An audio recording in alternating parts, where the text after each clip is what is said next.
어제 힘든 하루를 보냈던 우리 시장이었던 만큼 미 증시 마감 브리핑이 긍정적이라는 것은 조금 더 희망을 갖게 하네요. 날씨는 춥지만 위축될 수는 없는 금요일입니다. 이번 주 한 주 동안 시장이 너무너무 이상하게 움직였는데 태풍 영향 다 빼고 오늘 금요일만은 좀 해피엔딩으로 마무리할 수 있기를 바랍니다. 미 증시에서 그 힌트를 얻어보시면 되겠습니다. 로이터입니다. 솔직히 만장일치라는 좀 표현이 조금 오버스럽긴 하지만은 이런 적은 또 처음이라서 제목을 저렇게 달아놨는데요. 이번 주 여러 경제지표들이 예정이 돼 있었죠. 월, 화 이틀 동안 태풍으로 쉬었다 보니까 남은 거래일 동안에 부지런히 경제지표들에 대한 평가가 나오고 있는데요.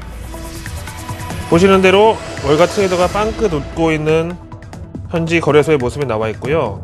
오늘 발표된 경제지표가요, 무지 많습니다. ADP 민간 고용 보고서, 신규 실업수당 청구 건수, ISM 제조업 지수, 그 다음에 PMI 지수, 건설 지출, 소비자 심리 지수, 이 모든 경제 지표가 단 한 개도 빠짐없이 모두 예상치를 상회하는 이 기적이 나타났습니다. 근데 솔직히 재료에 비해서는 오늘 미증시 상승률 1% 정도는 조금 적지 않느냐 생각하실 수 있겠는데요. 사실 어제 말씀드린 대로 지금 금융사들이나 일반 기업들도 이 태풍 사후 처리 때문에 현금을 최대한 확보하느라 바쁜 상황입니다. 그리고 이번 태풍 피해는 다행히 우리 교민들이 많이 사는 지역의 피해가 적어서 그렇지 절대 무시할 수준은 아니거든요.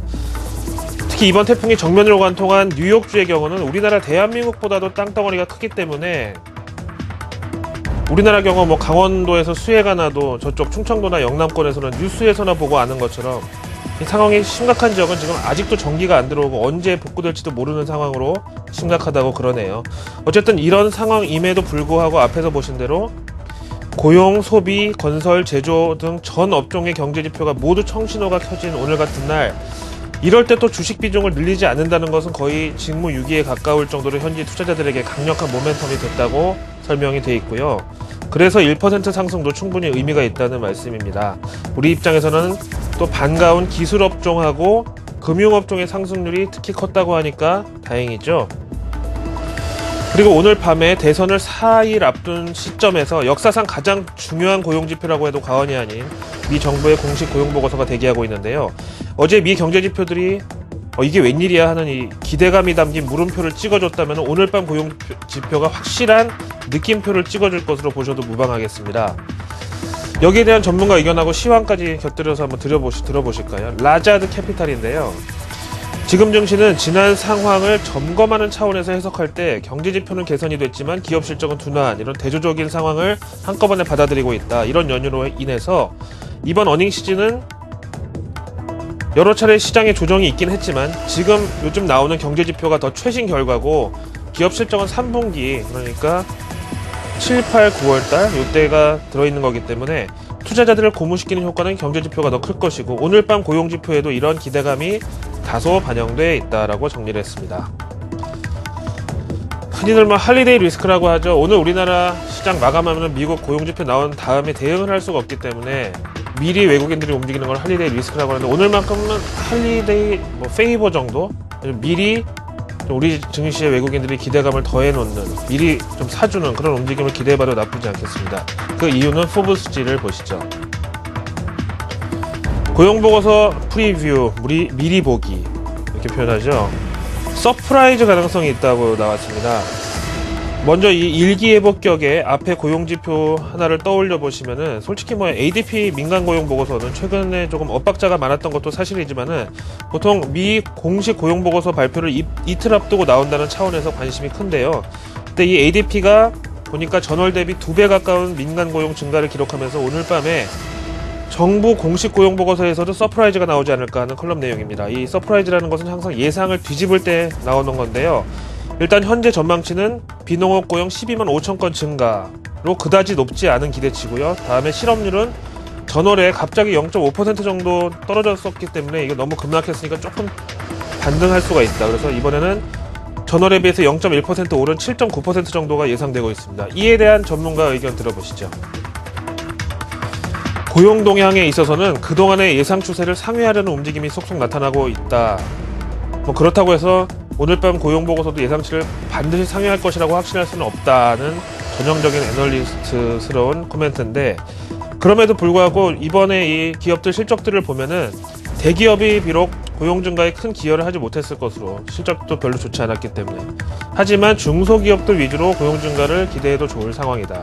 그런 만큼 규모는 크지 않을 것이다라고, 그리고 또 기대치도 높지 않은 상황이 유일하게 희망적이라면 희망적이다, 이렇게 봤네요. 자, 이렇게 지표가 좋아지고 또 태풍까지 온 뒤에 미 대선의 또 기류 변화가 감지되고 있죠. 관련된 내용 보시겠습니다. 팍스뉴스.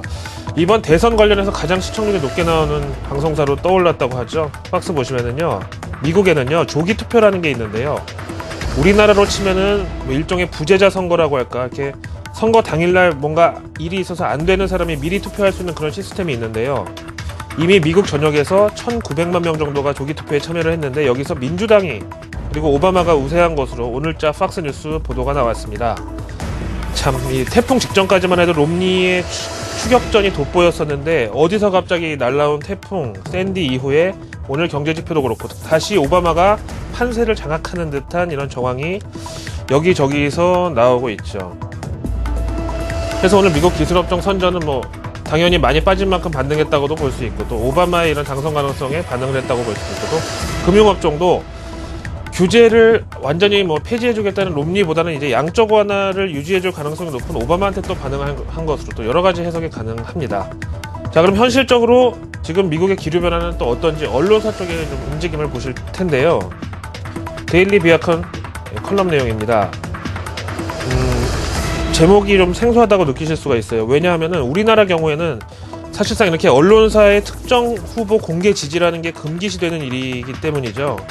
뭐 그렇지만 내부적인 입장은 다들 정해져 있을 거고요. 아무튼 서양의 경우는 이렇게 특정 언론사가 대통령 후보 중 한 사람을 공개적으로 밀겠다라고 입장 표명하는 것이 흔한 일입니다.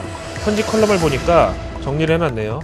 미 전역의 주요 언론 32개사가 오바마 공개 지지를 선언한 상태고요. 반면에 롬니 지지 선언 언론사는 25개사. 근데 이들 언론사 가운데 신문사의 경우 발행부수 면에서는 오바마 지지 신문사들의 발행부수가 총 870만 부, 롬니 쪽은 450만 부로 2배 가까이 차이가 나는 상황입니다. 다음에 MSCI 한국지수를 보겠습니다. 참, 어제 좀 속상한 하루를 보내신 분들이 많은데요.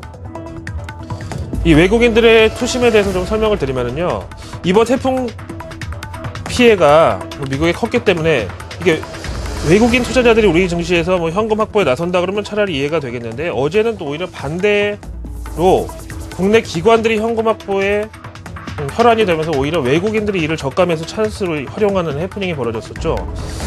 일단 MSCI 한국지수 보시면은요, 외국인들은 국내 증시에 대해서 뭐 그다지 더 이상 밑으로 보는 시각이 뭐 많지가 않고요. 왜 어제 이런 일이 일어났을까? 바이사이드 매니저들한테 물어보니까 그냥 다들 그런 분위기라서 자기들도 그랬다는 대답이고, 여기 뭐 여러 가지 설이 돌았습니다만 국내 셀사이드, 그러니까 증권사 애널리스트들도 심지어 어제 이런 투신권의 이 투매에 대해서 아무리 자기네 클라이언트지만 왜 저러는지 이해를 못하겠다고 오히려 되려 저한테 화를 내더라고요. 그러니까 지금 보시는 대로 58선 정도는 지금 코스피 한 1900 초반대까지도 외국인들은 일단 인정을 하고 있는 상태라고 보시면 되겠고, 뭐 어제 자동차 왕창이 매도한 곳의 이유를 뭐 굳이 달아보면 환율 때문이다라고 얘기를 하는데, 그럼 마지막으로 환율 동향 한번 보실까요? 뉴욕 현지 거래소에서 달러 대비 원화 환율 보시면은요, 조금 더 추가 상승을 해줬네요. 그래서 오늘 우리나라 증시 무조건 1900선 위에서 출발해도 진짜 어제 생각하면 억울한 상황인데, 지금 뭐 환율이 굳이 이렇게 뭐 핑계가 됐다면 오늘 환율도 다시 한번 하루 더 올라줄 것이기 때문에 반등을 좀 크게 해주면 해줄수록 앞으로 좀 더 연말 랠리까지도 좀 기대감이 커질 수 있겠죠. 자, 금요일 준비한 내용 여기까지였고, 글로벌 마켓 나우는 마치겠습니다. 고맙습니다.